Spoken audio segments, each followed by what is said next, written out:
Good afternoon, everyone. Good afternoon. Welcome back to our Thursday mentorship group. This is a recovery support group. My name is Craig, and I'm going to bring an article to us by johnrelay.app. You can go online and receive this article. And as always, it's fun to be here and to share some very important information that can shape someone's life for the future. Because I feel that it's important that we all enlighten someone, especially those who are on the path of recovery. And so to give them a better start, a good look on how they can approach their sobriety without too many bridges or hurdles to cross. All right. So let's get right into it. Today's title brought to us. We're going to be talking about developing coping skills for drug addiction. Right. This is our mentorship recovery support. And yes, we're talking about developing coping skills. All right. A lot of times there are adverse coping skills, and then there are productive coping skills. All right. And so, yes, I don't see no one logging in yet. And so this article starts off by stating, dabbling in paints, watercolor, going for a brisk run, mastering a new recipe, and finding serenity on a yoga mat. These are the tools in the toolbox of recovery for those dealing with addiction, right? These activities aren't just pastimes, they're lifelines. They offer strength to those navigating recovery and sobriety, all right? So that's the synopsis of this article. And so the first topic of discussion we want to share, and that is understanding drug addiction, all right? We may think we know some things about it, then comes along a new study that's enlightened us to a new perspective, right? So understanding drug addiction. This article states, drug addiction is a chronic disease characterized by compulsive drug seeking and use despite the harmful consequences. All right, I can attest to that myself. It affects the brain's reward system, leading to intense cravings and a loss of control over drug use. Substance abuse can have devastating effects on an individual's physical health, mental well-being, relationships, and overall quality of life, right? And so there's many factors to consider, many things that can go awry due to drug use and the disease of it. The second topic of discussion, this article says, brings to us the importance of coping skills for drug addiction. The importance of coping skills for drug addiction. All right? It says developing coping skills for drug addiction can be challenging, but it is important. These skills help individuals manage stress, navigate triggers, and resist the urge to relapse. By building a repertoire of healthy coping mechanisms, individuals can enhance their resilience and improve their chances of maintaining sobriety in the long term. All right, and so benefits of healthy coping skills. What are they? Healthy coping skills provide numerous benefits for individuals in recovery. They help individuals reduce stress and anxiety, manage cravings and triggers, improve emotional well-being, enhance problem-solving abilities, increase self-awareness and self-control, and strengthen relationships and social support network. These are the benefits of healthy coping skills. Another one is recognizing unhealthy coping mechanism. Unhealthy coping mechanisms come in various forms, each presenting its own set of challenges. Some individuals may turn to substance abuse or experience relapse, finding solace in temporary escapism rather than addressing underlying issues. Others may retreat into isolation, cutting off social interactions and diminishing support networks crucial for recovery. Engaging in self-destructive behaviors or denying the existence of problems can further exacerbate difficulties, prolonging the journey toward healing, right? So if you are someone who needs to speak to someone, it's always good to have a trusted friend or family member or uh, a professional person who you can reach out to because uh, isolating oneself in some type of solace, as the uh, article talks about, may cause more harm than good because we're talking about recognizing unhealthy coping mechanisms. Additional excessive resilience on technology or distractions may offer fleeting reprieves, but ultimately hinder genuine introspection and growth. Recognizing these patterns is vital for individuals striving to cultivate healthier coping strategies and navigate the complexities of recovery, right? So that is some of the challenges that one may face uh, if we're not dealing with our coping mechanism in a healthy way. The next topic of discussion, building a strong support system. This is so good. Having a strong support system is crucial for individuals and recovery. A support system provides encouragement, understanding, and accountability during challenging times. It can consist of friends, family members, support groups, sponsors, therapists, and other individuals who understand the recovery journey. These entities that I just mentioned of or just read, I can read it again. It says it can consist of, we're talking about building a strong support system. It can consist of friends, family members, support groups, sponsors, therapists, and other individuals who understand the recovery journey, such as a certified peer recovery coach, such as myself. All right. All right.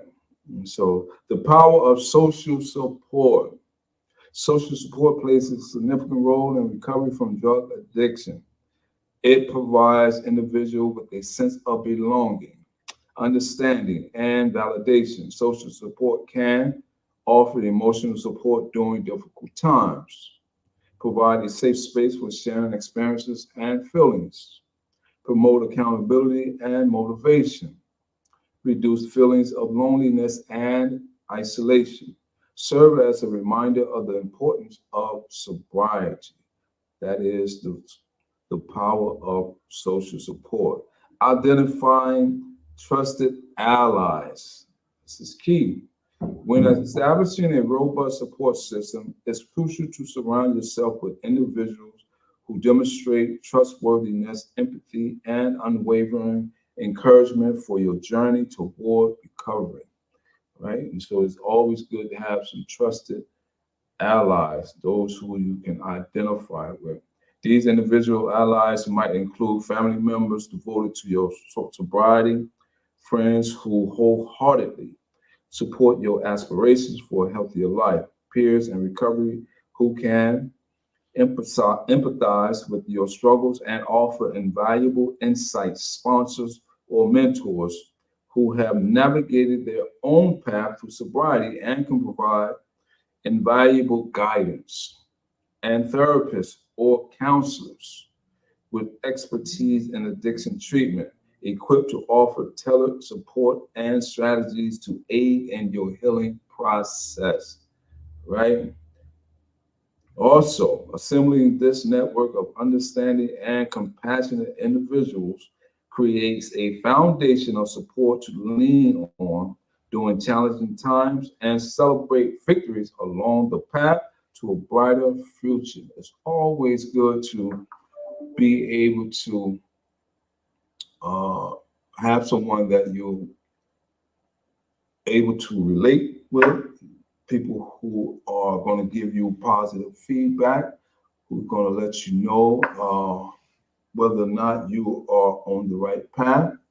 And encouraging words is always helpful uh, when it comes to trusted allies. Next one we want to talk about, which is so key to our developing coping skills, and that is attending support groups. This article says support groups such as Alcoholics Anonymous or Narcotic Anonymous provide a valuable source of support and encouragement. These groups offer a safe and non-judgmental environment where individuals can share their experiences, discuss challenges, and learn from others who have faced similar struggles. Attending support groups can provide a sense of community, validation, and hope for individuals and recovery.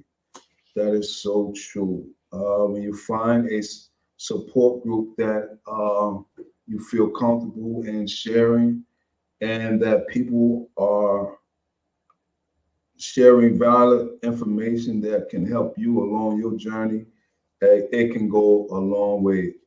It allows you, I know when I went to some AA meetings and NA meetings, I got the sense that I was not alone, and that some of the things that I was facing, or some of the things I faced in life, uh, come to find out, people have also experienced some similarity, not identical, but similar situations themselves. And so that gave me to the know-how, or I don't want to say uh, know-with-all, but it gave me a sense of belonging and knowing that uh, if someone else can get over a hurdle, overcome their struggles, then I can at least give it some effort and make a strong attempt to turn my life around. All right. And so this is some good information. Yes, as you can see, we're talking about developing coping skills for drug addiction. Right. The next topic we want to talk about that definitely relates to coping skills, and that is finding diversion. Finding healthy diversions can help individuals cope with cravings and avoid relapse. Engaging in activities that provide enjoyment, distraction, and a sense of purpose can be instrumental in maintaining sobriety, right?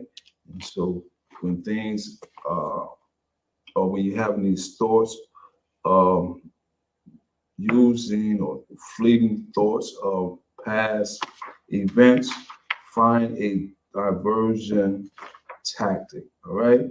And one of them is distracting yourself from craving. Cravings can be intense and challenging to manage. Finding healthy ways to distract yourself during cravings can be an effective coping strategy. Consider engaging in activities such as going for a walk or engaging in physical exercise. All right. If you're a guy, if you're someone who's self-motivated, give that a try.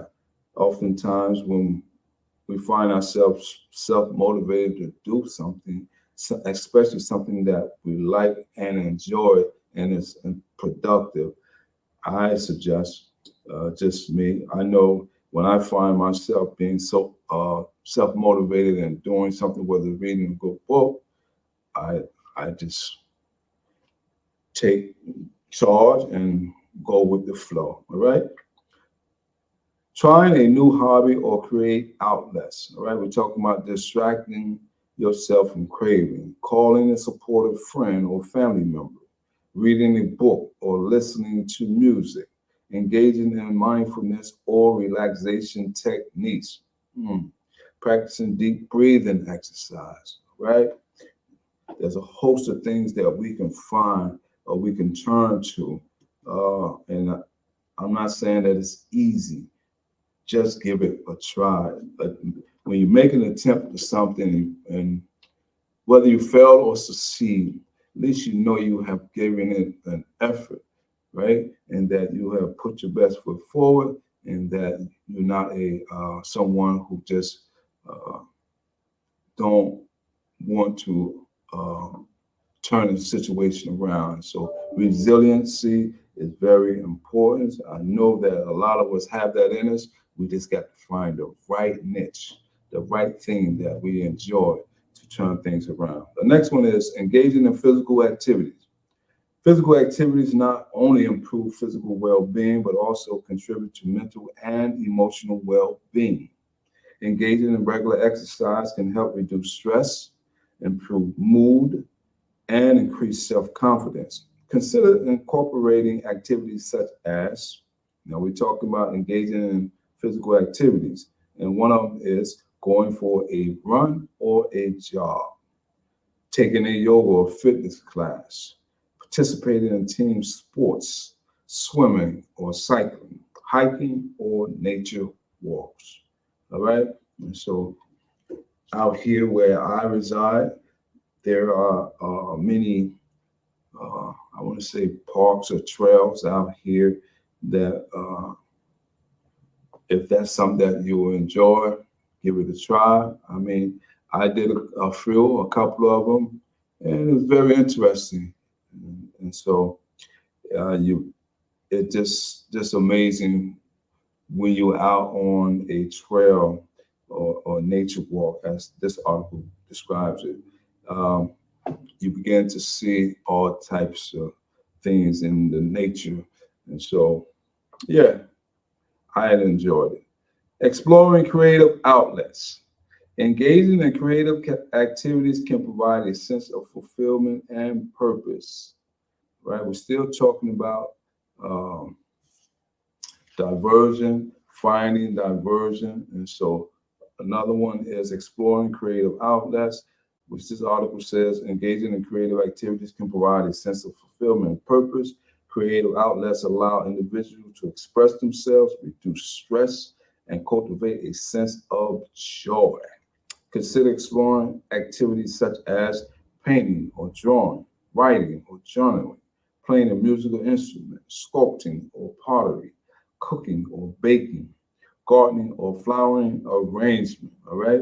And so a lot of this stuff is very therapeutic, if I must add, because when you're doing something that take your mind away from in a stressful or put you in a positive mood, then most of the time those activities, I believe, are very therapeutic. All right. The next topic we want to share today, and that is avoid triggers. If you haven't heard about uh, triggers, craving, and urges, well, this one, we just talked about the craving aspect. Now the article inform us about avoiding triggers. Avoiding triggers is an essential aspect of maintaining sobriety. Triggers are people, places, or things that can evoke cravings and lead to relapse. By identifying and avoiding triggers, individuals can protect their recovery progress. Let me read that again. I don't want to speed read it. The article says, and now we're talking about avoiding triggers. The article says by identifying and avoiding triggers, individuals can protect their recovery progress, right? And so if you're able to identify, you're able to tell on it, okay? And so if you were able to identify what were some of the things that trip you up, what are some of the things that led to your downfall, once you're able to identify them and put them in the right perspective, and then you're able to move forward. We're talking about developing coping skills today, right? And so another aspect of avoiding triggers is recognizing people, places, and things, all right? Be mindful of potential triggers that could lead to cravings or temptations. These triggers may encompass individuals engaged in substance use, environment, reminiscence of past drug use, sensory cues linked to drug consumptions, right? Stressful circumstances or negative emotions, and social settings where substance use is commonplace. Identifying these triggers allow for proactive measures to minimize their impact and maintain focus on your journey towards sobriety. Another aspect of avoiding trigger is developing an escape plan. Having a plan to escape from triggering situations can be crucial in maintaining sobriety. Consider developing an escape plan that includes: number one, identifying alternative routes or exit from triggering environments. Two, having a trusted friend or family member on standby to support you in challenging situations. Three, carrying a list of emergency contact numbers for supportive individuals or helpline. And number four, practicing relaxation techniques or mindfulness exercise to manage stress or craving. All right. So, yeah, that's topic was avoiding triggers. This topic right here, we want to talk about embracing a healthy lifestyle. The article says a healthy lifestyle is a coping skills for drug addiction and can significantly impact an individual's ability to cope with stress and maintain sobriety. By prioritizing self-care, individuals can enhance their overall well-being and resilience, right? The article goes further to state establishing a routine. Establishing a daily routine can provide structure and stability in recovery. A routine helps individuals stay focused, all right, manage time effectively, and maintain healthy habits, all right. Consider incorporating activities such as waking up and going to bed at consistent times, right? We're talking about routine. This is key. This is vital. It works for me. I was in a structured environment under the Department of Correction, and so a lot of times I develop a routine. I develop uh, a habit of doing certain things at a certain way at a certain time, because most of the time everything was set in a structured format, and so that kind of carried over in my recovery, because a lot of things that I think is important, especially when we're thinking about employment, because a lot of times when we have to be at our place of employment, most one key uh, thing about staying employed is being coming to work and being on time. And so I try to uh, develop that practice uh, in my work, in the field of work that I am employed in. So I think going to bed, I utilize that early at a certain time and waking up at a certain time. That's just me. Whatever works for you, utilize it. But these are some uh, healthy lifestyle, and we're talking about embracing a healthy lifestyle. And so one of them is establishing routines. All right. And so the next one talks about scheduling regular meals and snacks. Ah, ain't too good at that. Setting aside time for exercise or physical activity. I'm not good at that. Allocating time for relaxation and self-care. I'm getting better at that. Prioritizing responsibility and tasks. Getting better at that as well. Incorporating hobbies or activities that bring joy and fulfillment. I always wanted to develop a hobby, and so I would like to call him a good friend, a good guy who developed a hobby, or he's not developed a hobby, but he's has a hobby of um, navigating drones.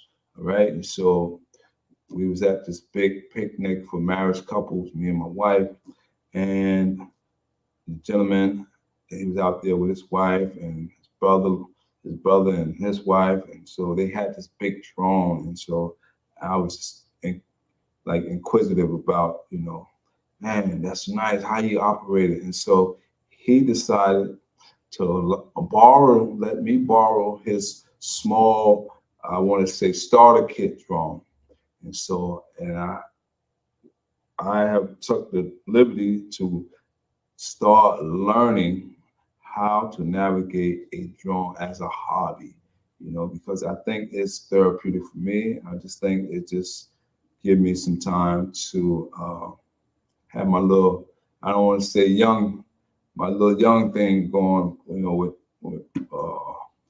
activity, but just being active and having something that you enjoy or finding. I'm a guy who like to play chess, and so if there's some good chess players out there, if you're watching this, if you're in the area, let me know, and we'll see who got the best hand.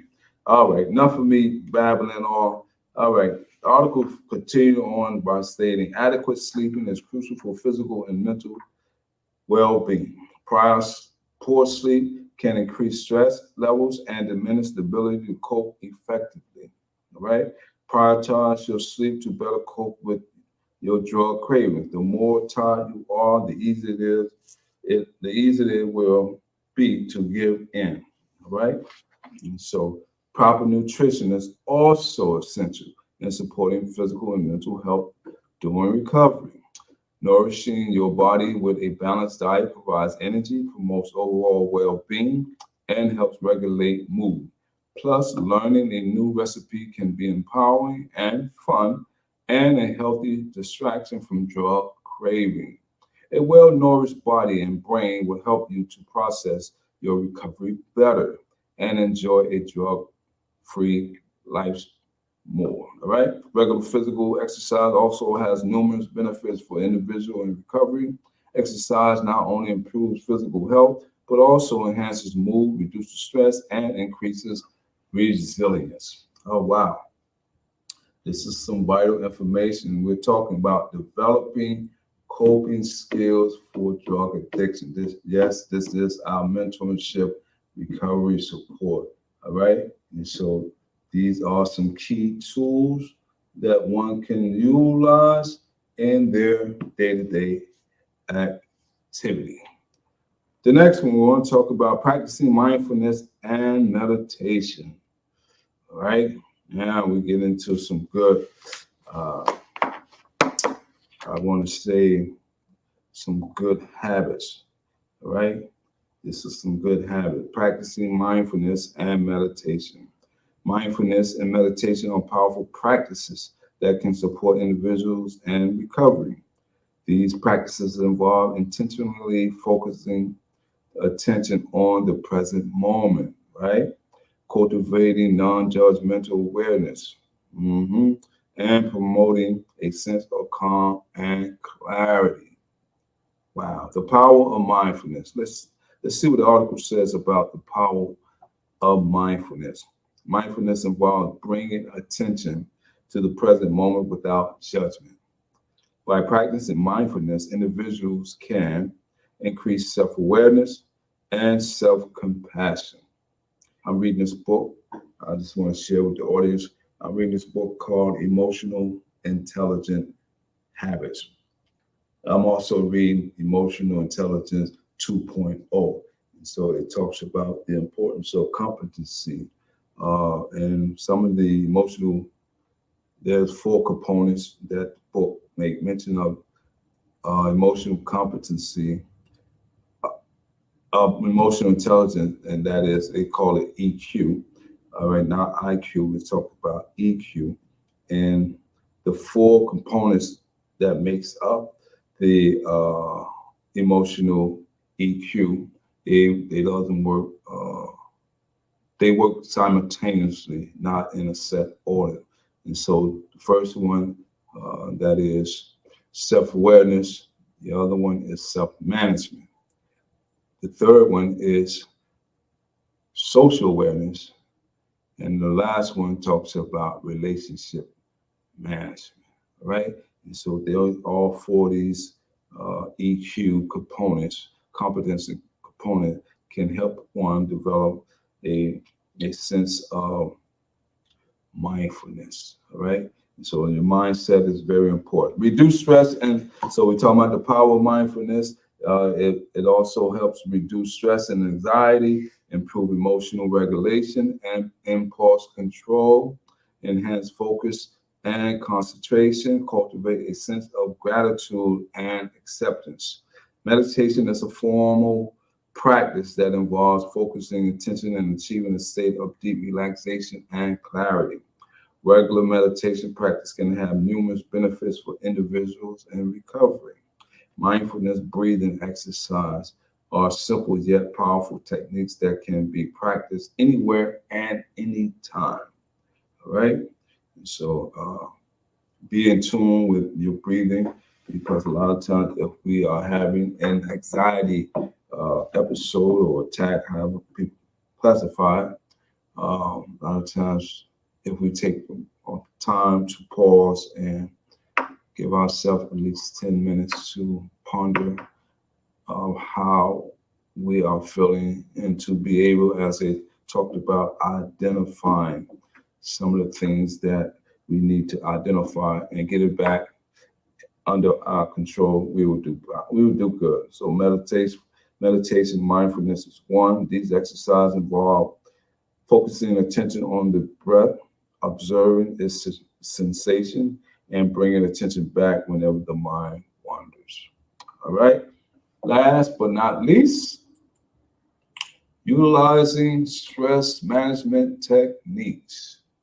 Stress is a common trigger for substance use, making stress management techniques essential in recovery.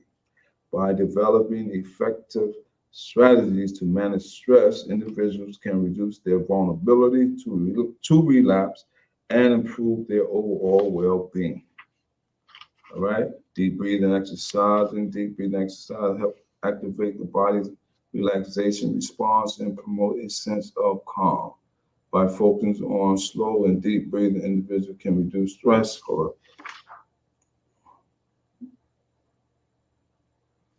can reduce stress, all right, and anxiety, uh, lower heart rate and blood pressure, increase oxygen flow to the brain, enhance relaxation and mental clarity. Progressive muscle relaxation, all right? Progressive muscle relaxation involves tensing and then relaxing different muscle groups throughout the body. All right, this techniques help release physical tension and promote relaxation. By practicing progressive muscle relaxation, individuals can reduce muscle tension and pain, enhance physical and mental relaxation, improve sleep quality, reduce symptoms of anxiety and stress. Journaling and expressive writing. All right, journaling and expressive writing can be powerful tools for self-reflection, emotional processing, and stress reduction. By putting thoughts and emotions onto paper, individuals can. Okay, as you notice, this is talking a whole lot about the physical and mental and psychological aspect of recovery. All right, and so this is some good stuff. By putting thoughts and emotion onto paper, individuals can gain clarity and insight into their emotions and experiences, reduce rumination and repetitive thinking, improve problem solving and decision making abilities, release pent up emotions and reduce stress, track progress and patterns in recovery.